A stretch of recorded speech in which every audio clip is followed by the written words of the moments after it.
Este es el cuarto tratado de ontología titulado La estabilidad de la creación. La creación comenzó en el cero. La creación comenzó justo cuando el infinito se detuvo antes del cero, después de curvarse. El infinito, como tiene conciencia de su infinitud, entiende que más allá de sí mismo solo habrá un fragmento igual de sí mismo en su futuro, de manera que se curva naturalmente sobre sí, dando paso a su propia existencia. El cero, como substancia simple, como no tiene sentido ni conciencia, da paso automático al uno, y el uno se convierte en substancia en potencia. La substancia en potencia posee conciencia de sí misma, tiene la capacidad de decidir si se convierte en otra forma. La substancia en potencia tiene pasado, la substancia anterior. La substancia en potencia puede volver al pasado, pero no se permite hacerlo porque no puede descuidar su función como substancia en potencia.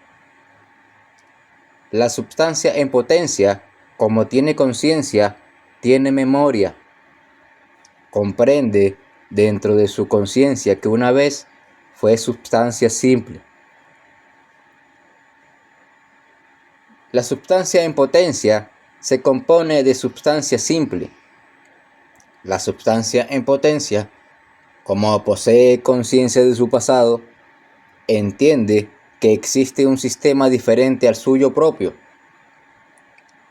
La substancia en potencia, cuando se transformó, supo que dentro del todo existiría como consecuencia de su conciencia otro sistema diferente al suyo, de manera que creó un espejo que se ve reflejado en la substancia simple. Cuando tenemos dos unidades en un sistema, convertimos lo inexistente, lo que se compone de un solo elemento, y éste de la misma manera no posee conciencia de ningún otro, porque no tiene un espejo para verse a sí mismo. El hecho de saber que en su propio sistema solo existe un solo elemento, esto lo deriva directamente a su inexistencia, consecuencia de su conciencia de no ser. Cuando el uno supo de su existencia como substancia en potencia, dio paso al dos. Hasta este punto tenemos tres unidades diferentes: el 0, el 1 y el 2. El universo que conocemos tiene 4 dimensiones, 3 espaciales: el largo, el ancho y la profundidad. La cuarta dimensión es temporal, se trata del tiempo. El átomo está compuesto por un núcleo central. Este núcleo central representa el cero, la substancia simple. El núcleo está formado por dos elementos: el protón, que es de carga positiva, y el neutrón, que no tiene carga. El protón es el 1, la substancia en potencia. La substancia con carga positiva. La materia representa el neutrón, que no tiene carga y está sujeto al protón, porque necesita de su existencia para que la suya propia tenga un sentido matemático. La órbita de electrones con carga negativa forman al átomo como tal, porque mantienen un núcleo estable frente a los otros átomos que lo circundan. El protón tiende a ir hacia afuera, porque fuera de sí están los otros protones del mismo signo.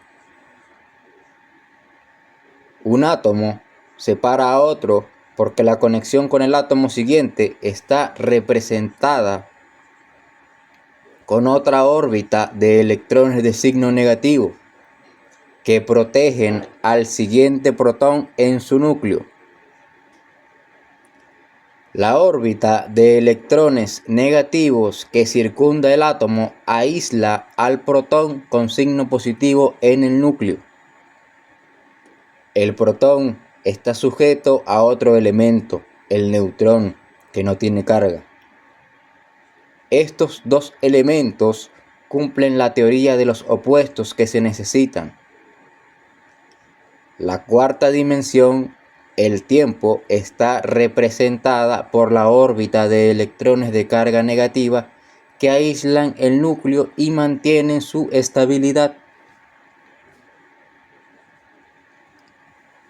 El tiempo mantiene a todos los átomos funcionando con exactitud, de manera que hay miles de millones de sistemas juntos sin estropearse debido a su órbita temporal de electrones de signo negativo. El porqué del comienzo del todo puede explicarse observando lo último del todo. Explicaré esto utilizando el ejemplo de una bomba atómica. El comportamiento de una bomba atómica cumple exactamente los mismos principios que se cumplieron en la expansión primaria, en el comienzo del todo. El núcleo, la sustancia simple, se expandió porque no tenía la dimensión espacial, el tiempo.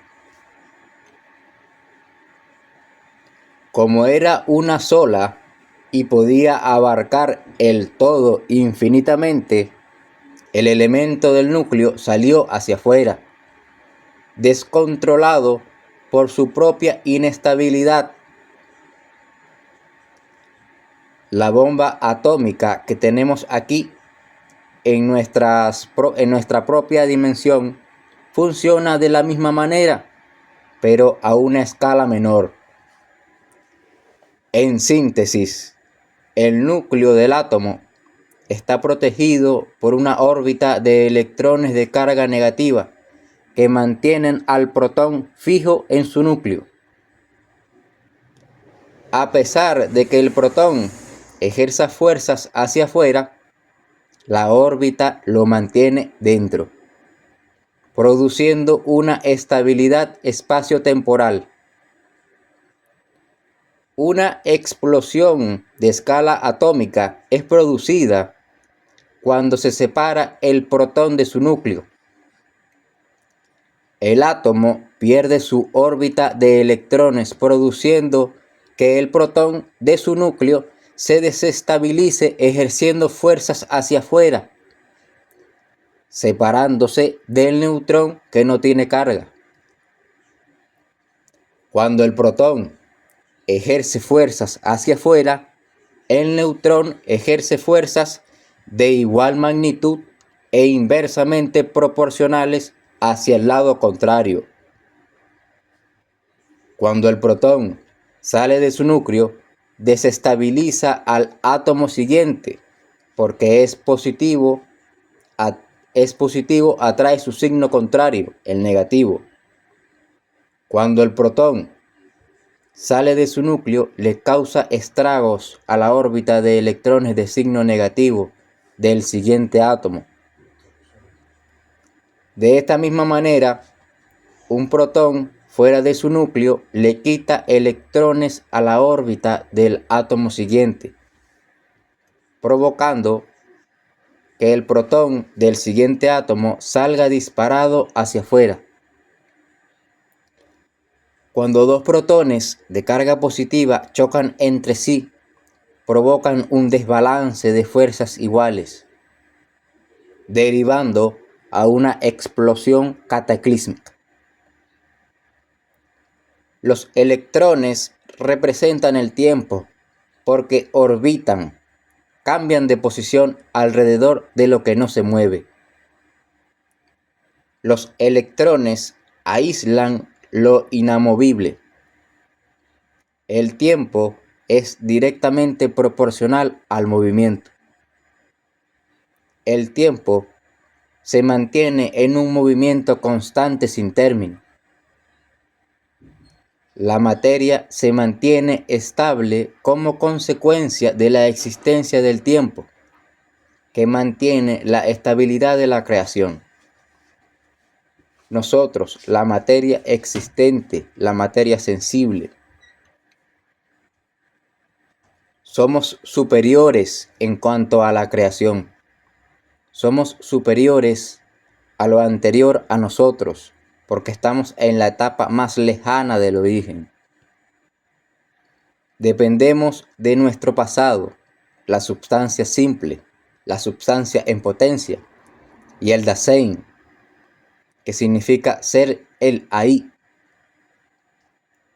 El Dasein es el tiempo y la ubicación del objeto que está a punto de existir, pero que todavía no lo hace. El Dasein da paso a la esencia. A la esencia le sigue la forma. Después es el género, que determina qué tipo de objeto existirá y a qué pertenece. Después ocurre el fenómeno, que es la unión y resolución de las escalas anteriores. Finalmente sucede el ente, la materia sensible. Somos superiores en cuanto a la lejanía del espejo del origen. Somos lo último del sistema de la creación, porque hasta aquí tenemos conciencia de nosotros mismos.